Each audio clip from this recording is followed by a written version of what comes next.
Okay, hi. I am going to tear apart your resume here, and you thankfully took all of your identifying information out, so I can make this video public for others to see and hopefully learn something. So this is my first time looking at your resume, and we're going to see. I'm going to probably be tearing it apart. I am very sorry, but I hope that you get some value out of this and can change some stuff around it and get employment, which you said that you were struggling with doing that. So starting out here, okay, your information at the top, you've got the right information. You generally only need to put your city and state. That's more important than your exact address. Phone and email, that's fine. And name here, yep. So yeah, definitely I would change that. I'm assuming you already had that, but just put your city and state. That's all that recruiters need. All right, resume highlights. You've got highlights here? That's interesting. Um, I know people tend to use that as like kind of a skills or objective or executive summary type of thing. I would rather see that than highlights at the top because I want to see your skills. I want to see your skills, but up front, they don't give me any sense of what you learned that with, how much of that skill that you have, and that's more important than people realize when a recruiter is looking at your resume. And I look at resumes from the perspective of a recruiter. I'm trying to match you to a job. Here is the job, and I've got a huge number of check boxes I've got to fill, and I want to see if your resume matches these check boxes. That's all I care about as a recruiter. I just want to see, take what I can discern from your resume and see if it matches a checkbox enough. And if you fill up enough checkboxes, then I can give that resume to the hiring manager and pass it on, or, pass it up the chain, or call you at least for an interview, whatever the recruitment arrangement is. Nobody knows up front. So these highlights at the very top don't give me a lot of information. So I'm going to go ahead and skip this for the moment. And I think as we go through here, it's going to be a lot clearer what you should do with those instead if there's any changes to be made. All right, you've got your education first here. This only makes sense if you just graduated, like this year, maybe last year. You graduated in 2017 with these at so yeah, you don't need to put this. You need to be putting your experience first. Um, Assuming these highlights are still here or away, it doesn't matter. That your experience needs to go above your education because your education uh, is not as important. It is important, but you have experience. More looks like more relevant experience. That needs to go up top. That is first. Relevant experience first. So I want you to switch this around and put this way down here, on your second page right after all that. I haven't even begun reading that. All right. System analyst 1. Pardon any like coughing or weirdness you hear with my voice. Left over a bit of a COVID cough. And unfortunately, just I got to wait it out at this point. All right. Infinite confuse. All right. Customer service, employee assistance. Oh my. Answering technical calls, determining escalations, troubleshooting, account creation, account permissions, HIPAA, absolute freeze, Azure AD. But I see all of this stuff up here. Where where did you use all of these? These need to not be here. I can kind of already tell. These need to not be here. They need to be where you use them. Did you use them in this job? If so, you need to be copying, just copy paste. Let's just say you used all of these with this first job.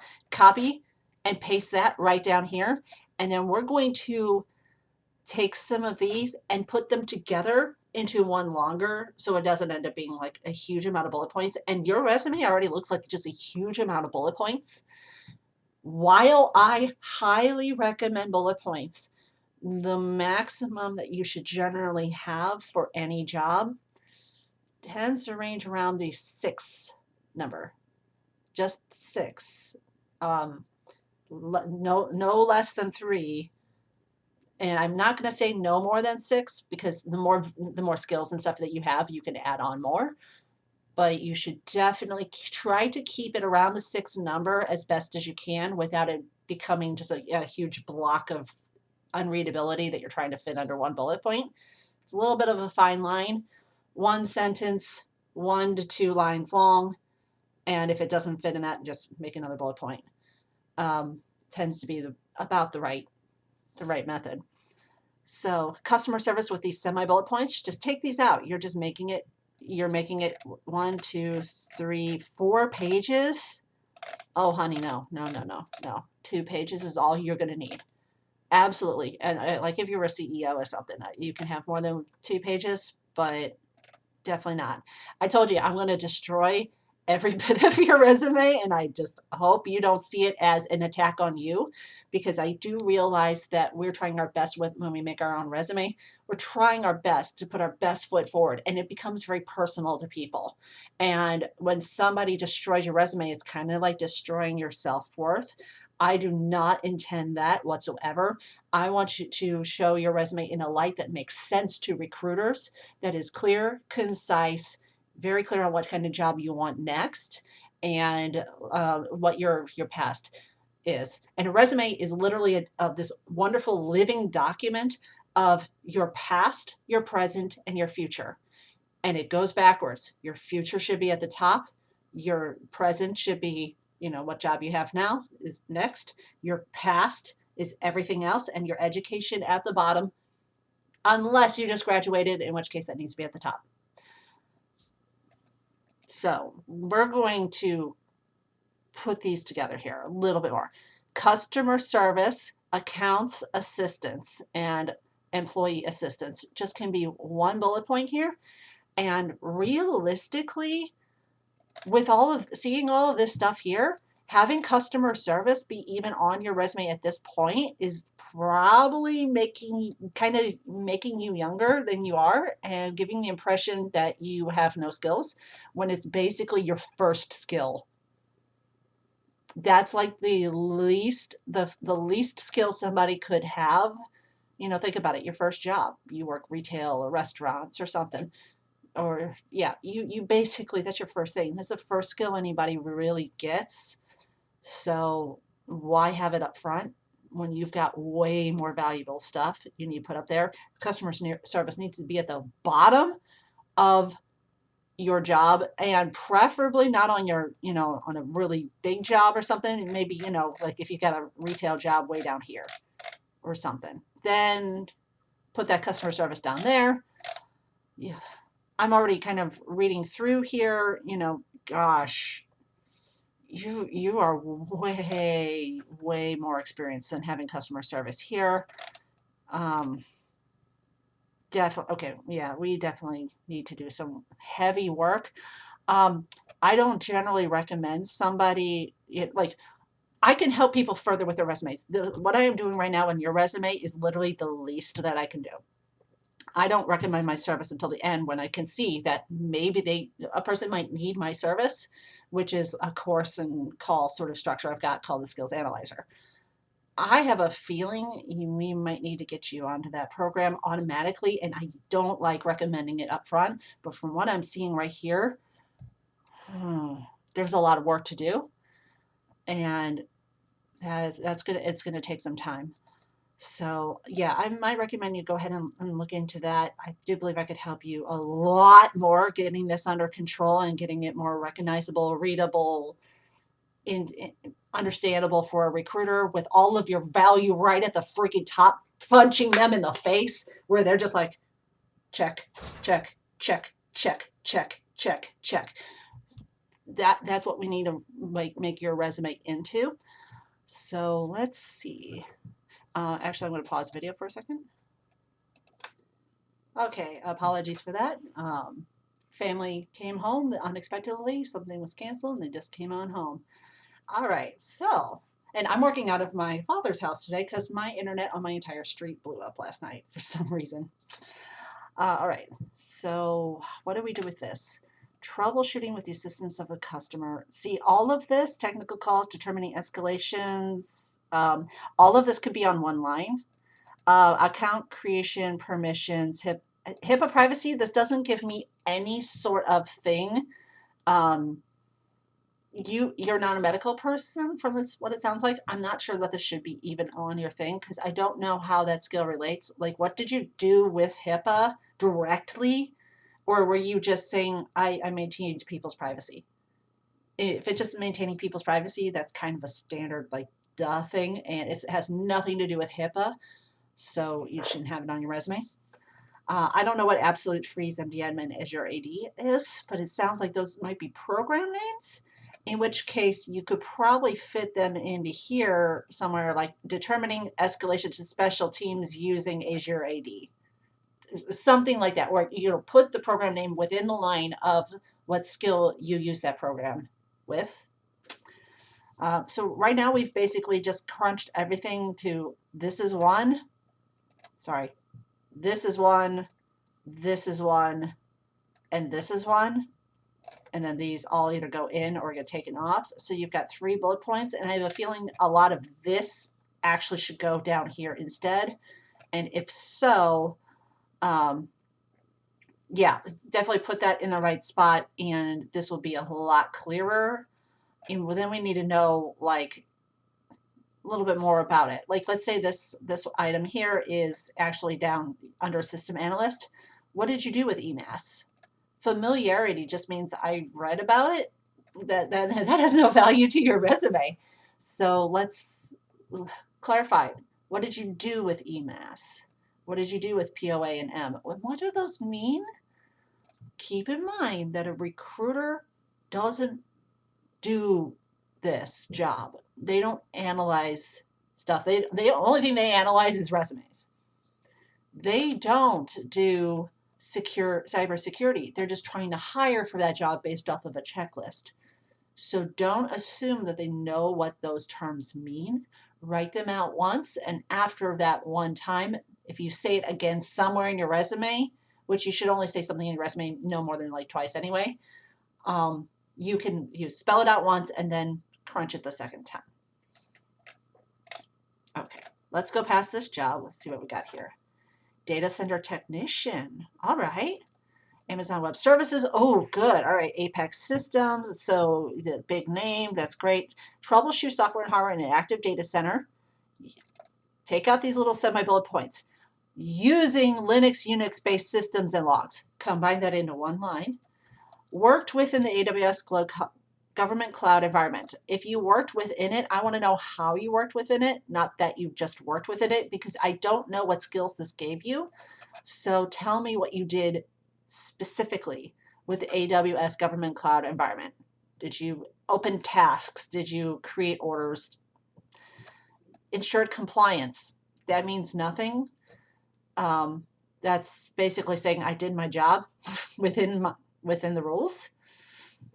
Same with this one. This one just needs to be taken out. This is completely useless when you already have this here, and even this is not giving me enough value. A resume is, your past, present, and future, but it really is the best of the best. And what you want to have with this is as many skills up front and clear as possible. And what I use is the term meat, fat, sugar, and garnish. Meat is you want to give a dish that's just delicious, and that's a meat dish. Because when you go to a restaurant, you're going for whatever dish that they have, like, the hearty dish, the meat dish usually. So you want to give that recruiter as much meat as possible. The best resumes have meat with a little bit of fat. The best dishes are meat with a little bit of fat, like a good T-bone or Wagyu steak or something. Mwah. Delicious. So we need to give a recruiter as much meat and fat as possible.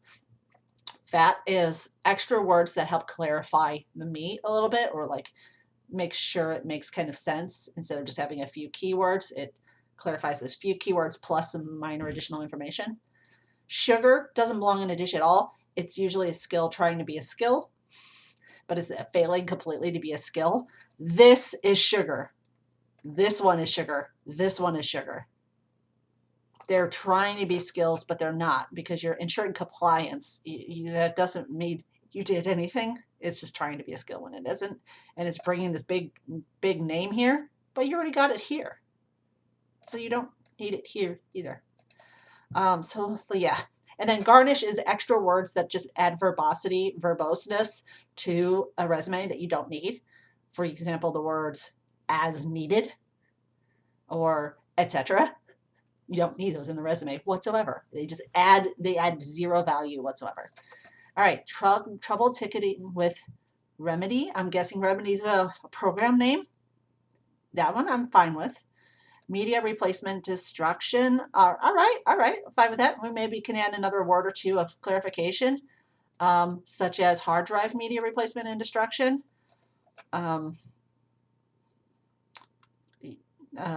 What kind of media?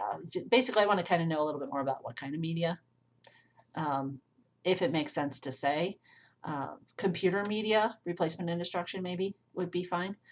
Deep dive hardware investigations. All right, that's fine. It's a little bit of fat.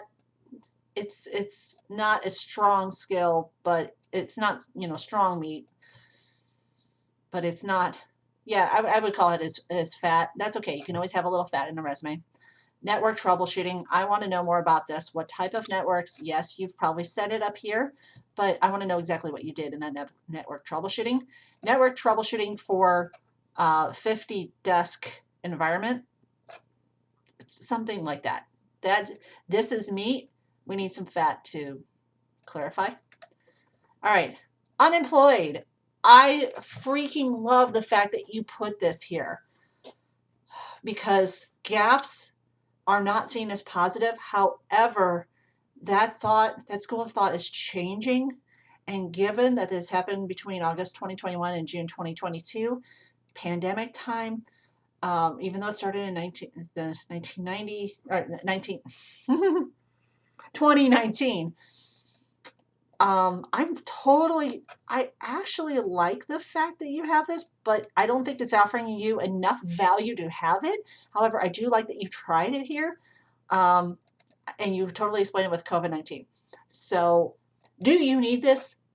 I'm going to say, let's take out these little bullet points, and you can have 2 bullet points saying, learned new technologies during the COVID-19 pandemic, and then a second bullet point with Azure Foundation Security, AWS Security, blockchain.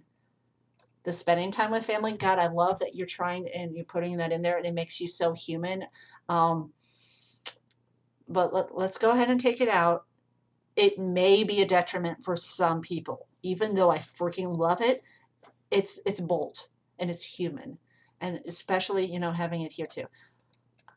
But it may be a detriment. So let's go ahead and take it out for that one reason only. So yeah, you would have just the 2 bullet points here, and that's fine.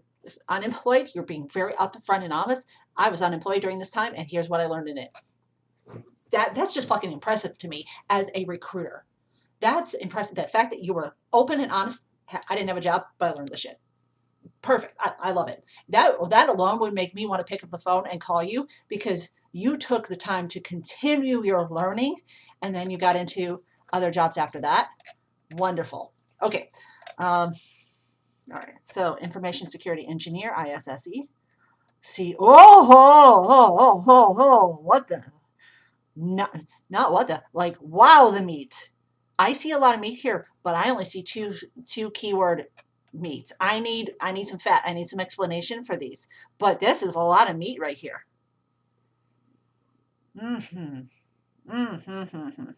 you worked for it at least a year and a half. Fantastic. I need more fat. I need ATO accreditation. What did you do? Something with ATO accreditation. Did X with ATO accreditation. Implemented ATO accreditation within corporate environment. So even that, I mean, that's a little bit of sugar, but I just need a little more detail. Same with system hardening. Same with this. Same with this. All right, you've got this here. Record and report on cybersecurity incidents, including recommendations. with the ACAS Security Center Nessus. I would say something like that more than having this bullet pointed, secondary bullet pointed. Put these all together in one sentence, it's fine. Windows migration, 7 to 10. It's probably fine enough. People understand that you migrated Windows operating systems from 7 to 10. All right, implemented of continuous monitoring programs. Yes, I have a feeling that all of that can go together. Implemented and created cybersecurity training and monitoring programs with FSR deployment, cyber product guides, and contingency planning. So just make that a big sentence. That makes sense, hopefully to you, more than it does to me, but just try to make it into an actual sentence. Did this thing with these things. Cyber information security, cyber information system contingency planning with RNF documents to include tabletop exercises. So just make that one sentence. All right, policies, procedures, processes, and guides. That adds no value whatsoever. Just get rid of that. That's sugar. It's trying to be something that it isn't unless you got names and shit to back that up. Logarithm, I am not sure if you've spelled that wrong. Logarithm or logarithm. Something to check. It might be right for you, in which case give me more details about that because it looks misspelled to me, so maybe it's a program name, and if so, I need to know more about what you did with that program name. I already went into the familiarity with EMAS and POEM. I need more details. OS system updates and patches with the, add that where this makes sense. Right here, Windows migration 7 to 10, including OS system updates and patches. Those can go together. A lot of this could just crunch down into just sentence. Put them together into sentences that make sense. Did ATO accreditation and system hardening with UAV system product cybersecurity. I have no idea if that makes sense to you. If that makes 0 sense, makes sense. You know more about what you did. I am just looking at your resume and trying to figure out what the hell you did. So the more you can tell a recruiter about what you did and make it make sense to them, the better. Takes a lot of questions out of their mind. The less questions they have in their mind, the more they can check off boxes. The more they can check off boxes, the more likely they're going to call you. All right. See, you've got these again. It's fine to have them in multiple jobs, but if you do it for more than 2 jobs, don't bother. Just keep it in the main 2 jobs and just cut down the bullet points. I need to know more about this, and that needs to be in 1 sentence. Same. What did you do with the MITRE ATT&CK and framework? This is right here. That's good. This can be its own bullet point probably, because this is nice and long enough, so this can be its own bullet point, and these all just kind of need to go more together. I think you're getting the hint. All right. Ensured compliance with federal NIST standards. Again, ensured compliance means you just did the job. How about created, made documents compliant with federal NIST standards? What did you physically do with those? Did you make documents? Did you make programs compliant with the standards? Configuration of Palo Alto Fires for border security. That one's perfect as is. That is a wonderful example of a good sentence with clear, good meat. Configuration of Cisco switches for what? You might be able to combine these 2. Configuration of Palo Alto firewalls and Cisco switches for border security. Configured and troubleshot vSphere in VMware and Red Hat Linux. For what reason? Experience working with Linux, Unix-based systems and logs. That's fine. Let's have that be on its own and take out the experience working with. Use Linux, Unix-based systems and logs to configure Red Hat Linux for federal NIST standards. Sounds a lot better, doesn't it? Assisted, same host-based firewalls. You already got that right there and there. You don't need it here. Knowledge of Microsoft technologies. That's freaking obvious here, so you really don't even need it. Who the hell? Who cares? Like, you've got Linux and you've got network monitoring here, and you've got basically all of this, these standards or whatever, like Windows migration, you already got it. So you don't need it here. Even if you did it in the job, that's okay. It's already on your resume. So you only need it once on your resume, at least once. Only say things up to twice. You only need it once, and you only say things up to twice on your resume, whenever possible. Of course, there's exceptions, but in general, go by that general rule of thought, and you're fine. Investigated security breaches. Love it. That one's fine. This one's fine. That one's fine. Assisted with training? No, you didn't assist with training. You trained new employees on the proper adherence. Who the hell cares that you assisted somebody else in training? You were training. You were part of the training. So you trained them. Sounds a lot better when you trained them. Even if you did very little, that's okay. You're not heavy on the training. Nobody's going to put you in a teaching job. But you can say that you train new employees on the proper adherence to procedures. That's okay. Who cares that somebody else was doing it with you? You could have been the trainer and they could have been the assistant. All right, cybersecurity analyst, perform threat analysis, great. Completed cybersecurity reports for senior manager, great. Investigated cybersecurity violations, great. Again, take that one out. You already got it on there. Worked with Azure AI. See, there's that nice program name right in that sentence. To assist with cybersecurity analysis and investigations, great. Work to ensure no violations of SLAs. I want to know what SLA means. Spell that out. Otherwise, great. These right here, like this, I actually have it's fine. It's fine as is. And yes, you have a gap between here and here, January 2019. That was COVID. So absolutely. Well, no, you don't have a gap 2019 to 2019. Oh, wow. You didn't have a gap during COVID. Well, that's cool. Huh. Good job. Even if you did, nobody considers from January to the next year. If you don't have a job during that year, everybody understands. Recruiters basically just taking that year out. The year 2020 is just pretty much out of people's heads. If you have it, great. And if you don't, it's not a gap to anybody. Okay, data center technician. 2018. So you went back to them doing, looks like heavier stuff, but you basically went back to them. No, it's the same thing. Wait. It's the same thing. You did the same thing twice. You did not go expand upward in your career. You have gone into a circle. Okay. You got your certifications down here. That's absolutely fine.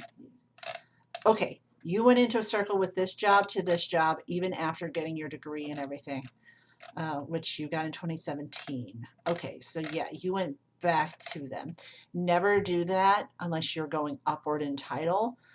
Because what this told me is that you basically failed and went back to zero, or you're spinning in a circle and not knowing how to get up and out. You're absolutely qualified at this point to do something way better than this again. Even this gives me the sense that you went down in career. What happened? What happened here? What happened here? See, now this is a recruiter. My recruiter alarm bell is going off. What happened? This person went back down to square one, trying to get upwards in their career, and they got pretty good. Like, that's impressive. And then you were unemployed, and then you went back down to square one and square two. You fell off the ladder, and now you're going back up again. Why?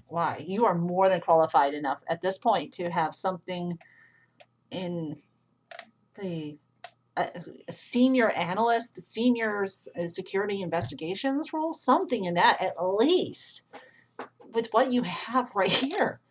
Just that, some of this. I mean, some of this probably, I don't know. I don't understand enough about it myself to know. Yeah. You fell off the ladder and went back down, it looks like. So I think you lost confidence somewhere around here.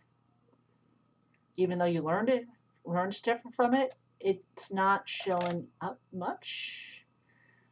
Okay, so assuming that I've hit the nail somewhat on the head here, it means that you got knocked down in confidence. And if you did, I absolutely can help with that, because knowing what your foundation of skills are, what you obviously have, and what other people are reading into your skills, and what you can use to propel you forward in your career and propel you upward, knowing what you can do and how to make that happen, and how to read job ads to see what you're qualified for, all of that is literally what I teach in that course that I mentioned. I get the sense that you might need that just from your resume. And I don't want to say that, I tell that to everybody. I just tell people, hey, I can help further in this area for you. I can help better in this area for you. For you, if you got knocked down with confidence and you're not sure how to propel yourself up, I got you on that. That's literally what I teach. Okay, so now that I see a lot of this stuff in here, you don't need it up here at all. In fact, I'm going to recommend you make one, go ahead and clarify everything else I said. And then you're going to come up here and delete all of this. And instead of resume highlights, we're going to just put a simple looking for statement, simple objective statement, which I know a lot of recruiters out there say, don't do an objective statement, do this and do that, an executive summary. If you are needing employment, which I'm guessing you are, because that says 2023 in January and that's not present, then we need a looking for statement, because your resume is going in circles. A recruiter needs to know what job you want, because you're skilled enough to actually say what job you want. So let's change that to a really clear looking for statement. Looking for a senior cybersecurity analyst position. That be it. That's fine. Or in the whatever sector, in the Amazon Web Services area, or you can even say in the I don't know, something industry. Looking for a cybersecurity senior position a senior cybersecurity position in the X industry. X industry would be like really specific. I don't see a really specific industry for you except for Amazon Web Services. I don't know what that is.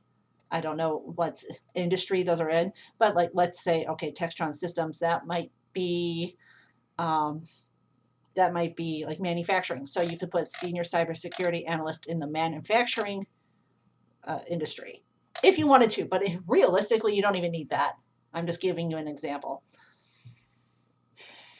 Yeah, just a clear looking for statement. And then after that, you can put a little sentence or two about you.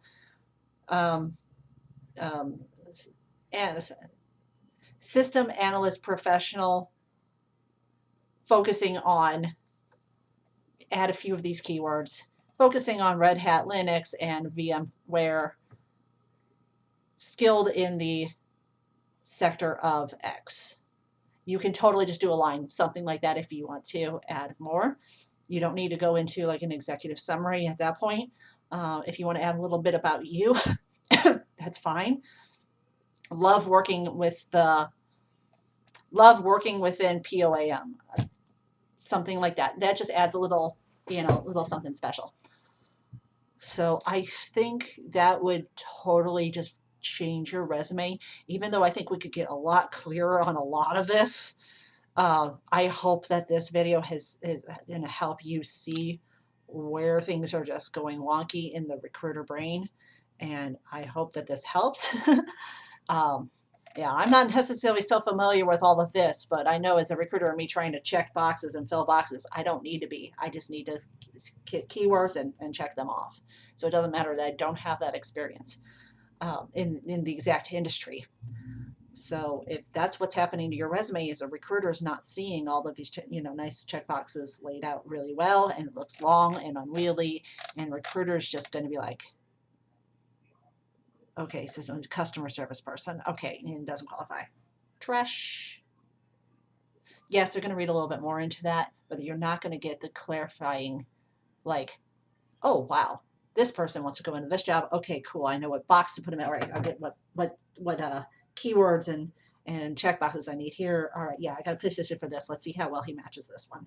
Boom, boom, boom, boom. Oh, he matches quite well. He or she. I'm just saying he. He matches quite well. Okay, yeah, I'm going to give him a call. That's what you want to happen. So, all right. I hope that this helped. Let me know, like, reach out to me again if you want to have me help you, like, really deeply get all of this stuff in order. You will get you into the Skills Analyzer program. It'll help you clarify your own your own skills, which you've got all of them, but they're just laid out weird. We can get them to the point of where they match what job ads are saying and how to read through them to get you the job that you want. Anyway, all right, that is long enough, so I will say see you later.